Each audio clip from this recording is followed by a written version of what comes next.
billahi minasyaitonir rajim. Wa minan nasi may yaqulu amanna billahi wal yawmil akhir wa ma hum bimu'minin.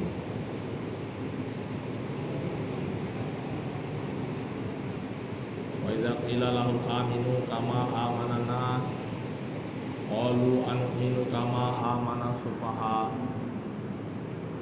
Jika dikatakan kepada mereka, berimanlah kamu sebagaimana berimannya para sahabat ini, maka mereka berkata, apakah kami harus beriman seperti orang-orang goblok ini? Maka mereka berkata, apakah kami harus beriman seperti orang-orang goblok ini? Ala innahum humus sufaha walakin la ya'lamun. Walakin la ya'lamun. Tahuilah bahwa sesungguhnya mereka itulah yang goblok, tapi mereka nggak tahu. Kenapa mereka disebut goblok, Pak?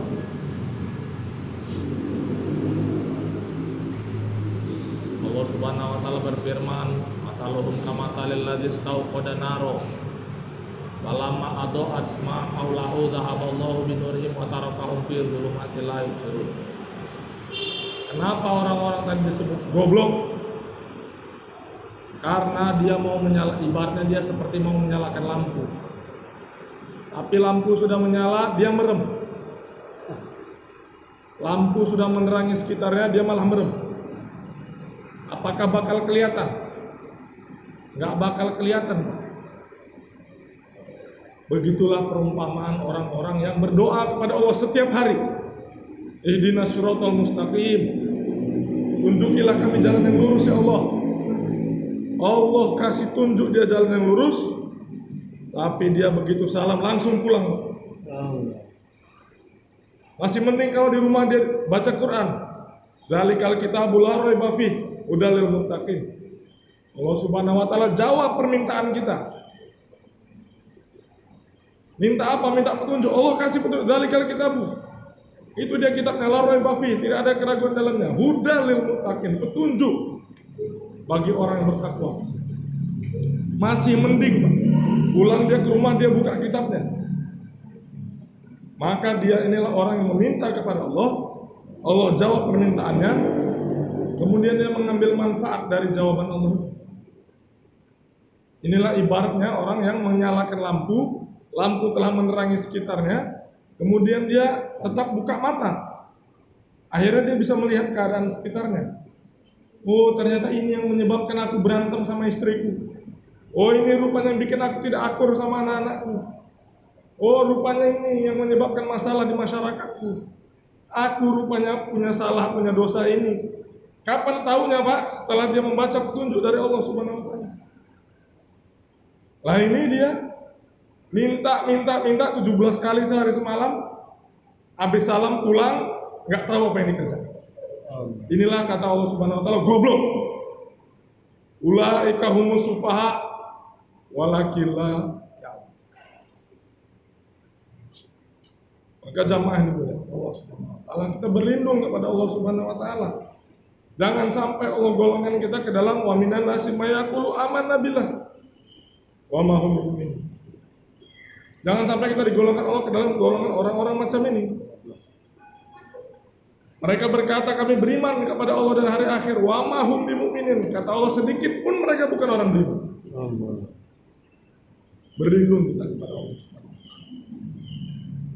Ngaku-ngakunya dia berdoa kepada Allah, minta kepada Allah, ihdinas siratal mustaqim. Ngaku-ngakunya dia iyyaka na'budu wa iyyaka nasta'in. Tapi dalam rangka mencari kebahagiaan dunia dan akhirat, bukan kata-kata Allah, bukan firman Allah, bukan sabda Rasulullah yang diikutinya, yang dipercayainya, tapi dia mengikuti kata-kata orang lain di luar sana yang dipandangnya lebih mendapat petunjuk.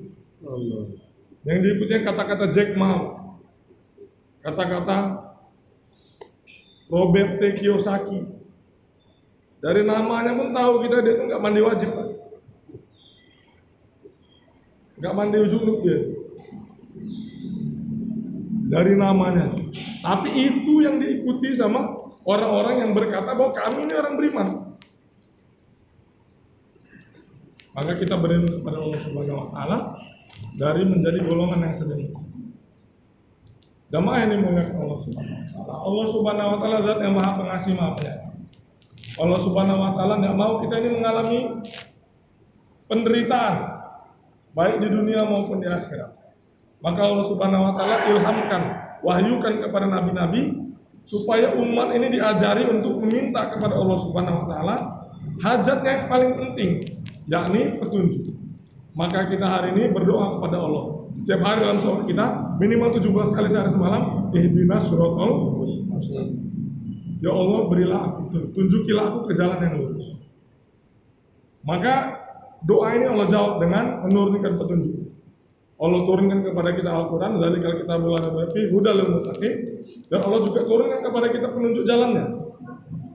Yasin, Al-Quran Al-Hakim, innaka laminal mursalin ala suratil mustaqim. Yasin, demi Quran yang penuh dengan hikmah, sesungguhnya engkau Muhammad adalah termasuk orang-orang yang diutus ala suratil mustaqim, telah berada di atas siratul mustaqim. Maka siapa yang mengikuti Nabi ini, maka dia pun akan otomatis berada di atas jalan yang lurus.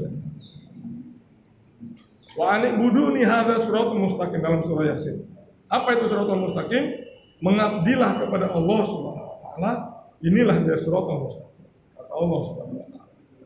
Hari ini kita lihat berapa banyak di antara kita mengabdikan diri kepada selain Allah Subhanahu wa taala. Ketika istri kita nelpon, kita langsung cepat-cepat ngangkat. Tapi ketika Allah yang manggil, kita bilang nanti dulu. Kita reject. Pura-pura nggak dengar. Ketika bos kita manggil, hari Minggu pun kita datang. Hari libur kita datang. Jam 10 malam kita angkat. Allah Subhanahu wa taala punya panggilan. Nabi SAW punya. Kita nggak peduli. Maka jamaah ini muliakan Allah Subhanahu wa taala. Orang yang cerdas, orang yang bisa memanfaatkan apa yang telah diturunkan Allah, maka dia akan baca petunjuk. Maka kita sekali lagi kita berhindar kepada Allah Subhanahu wa taala dari menjadi orang yang sok ke Arab-Araban. Apa itu orang sok ke Arab-Araban?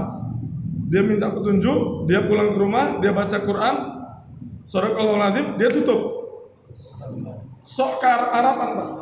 Kalau orang Arab boleh kayak gitu, Pak, karena dia mengerti bahasa Arab. Kalau kita nggak boleh, Pak.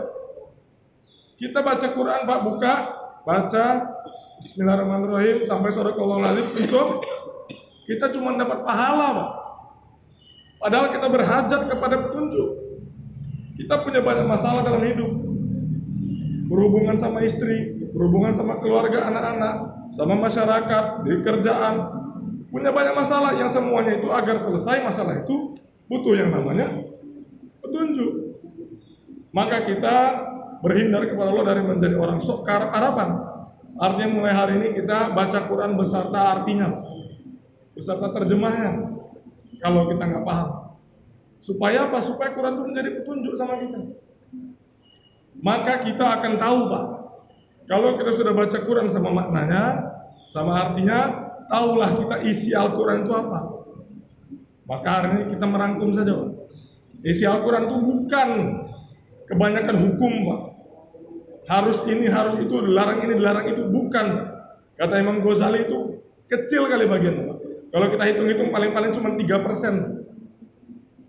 Maka isi dari Al-Quran ini paling banyak, kata Imam Ghazali dalam kitab Jawahirul Quran, ada 3.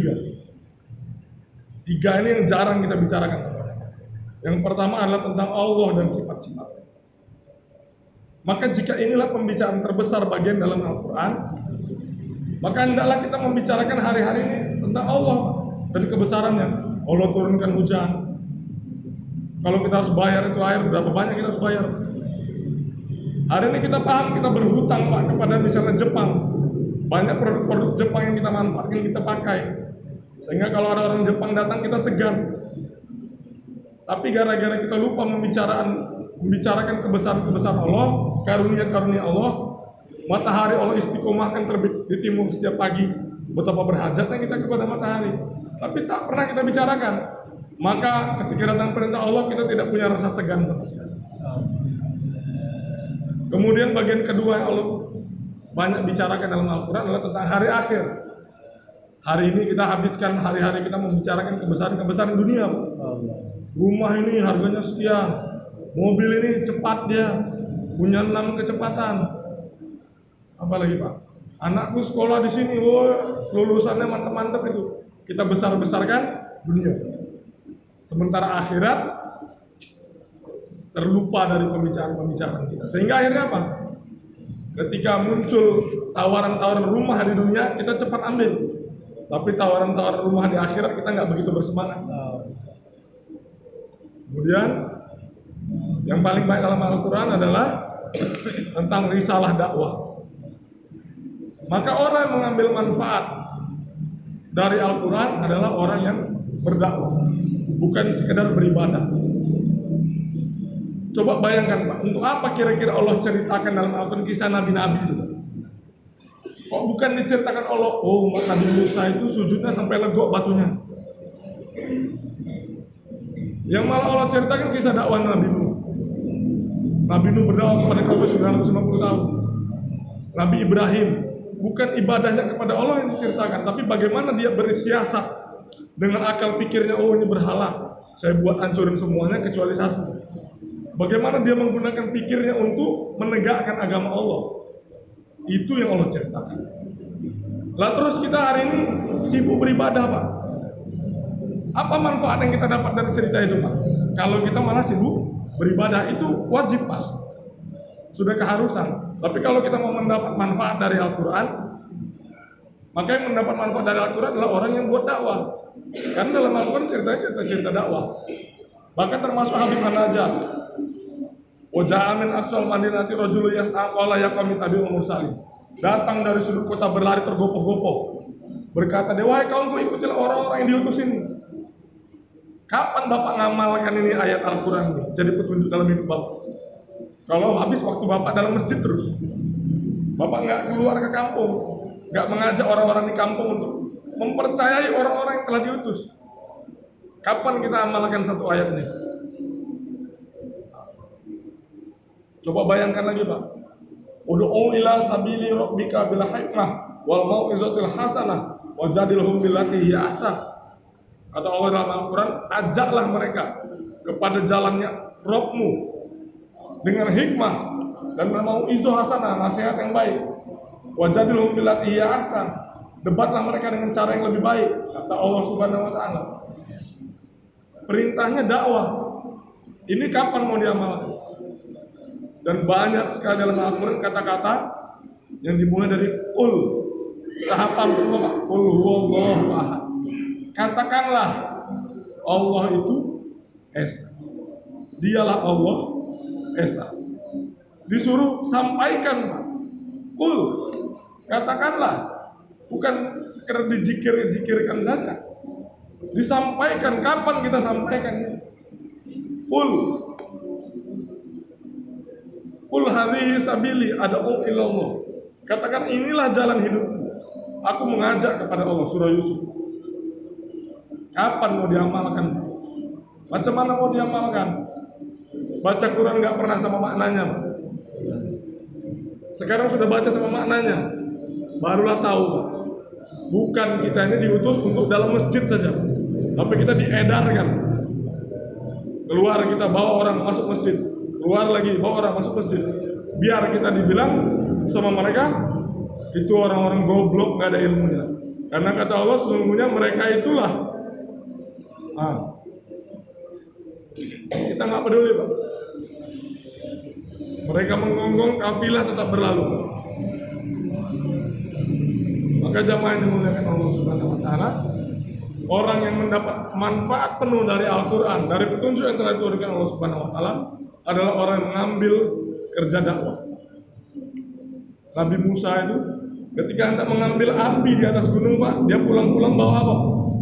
Bawa kerja kenabian, bawa cahaya kenabian. Begitulah Pak. Hari ini kita mau selesai masalah kita. Kita dalam kegelapan hari ini Pak. Banyak masalah menyelimuti kita. Berapa lapis kegelapan kita?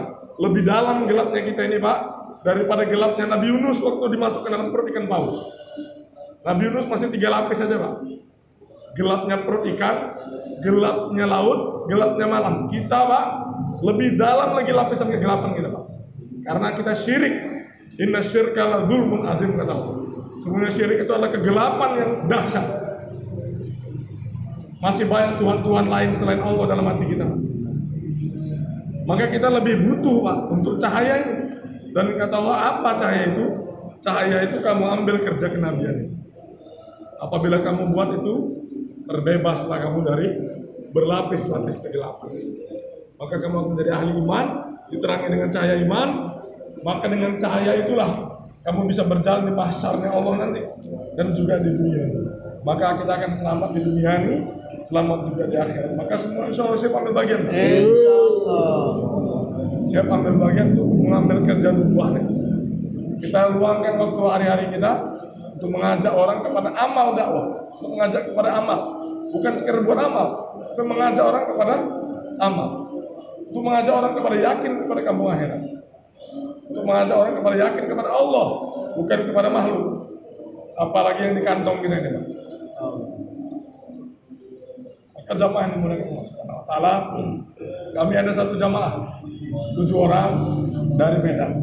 Kami hendak bergerak dengan niat islah diri dan silaturahmi, menghidupkan amal masjid, di mana di masjid-masjid di seluruh alam. Dan kami ini dirutekan untuk bergerak ke Jordania.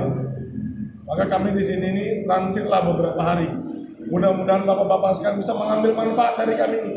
Kalau bapak-bapak malu, ada tetangga-tetangga bapak-bapak yang nggak sanggup bapak ngajaknya ke masjid, gunakan kami Pak, tunjukin rumahnya. Ini nggak pernah ke masjid nih Pak, tolong ajakkan, manfaatkan kami ini Pak. Kami diantar Allah kemarin ini memang untuk dimanfaatkan, supaya doa bapak-bapak selamin supaya masjid ini makin makmur, diijabah Allah dengan adanya orang-orang yang bergerak ini. Dengan asbab inilah Pak. Ada yang berdoa, ada yang bergerak. Hari ini orang paham Pak, doa-doa aja nggak bisa kaya, harus buka toko. Begitulah Pak. Bapak sudah doa supaya masjid ini makin makmur. Hari ini diantar Allah, jamaah bergerak untuk memakmurkan masjid bapak-bapak ini. Maka jangan nggak dimanfaatkan. Ibarat tadi mau nyalain lampu, udah terang Pak, maka jangan merem, dipakai. Insya Allah semua bersedia. Insya Allah. Inilah yang bisa disampaikan Pak. Yang benar dari Allah, saya dari diri saya sendiri. Saya mohon ampun kepada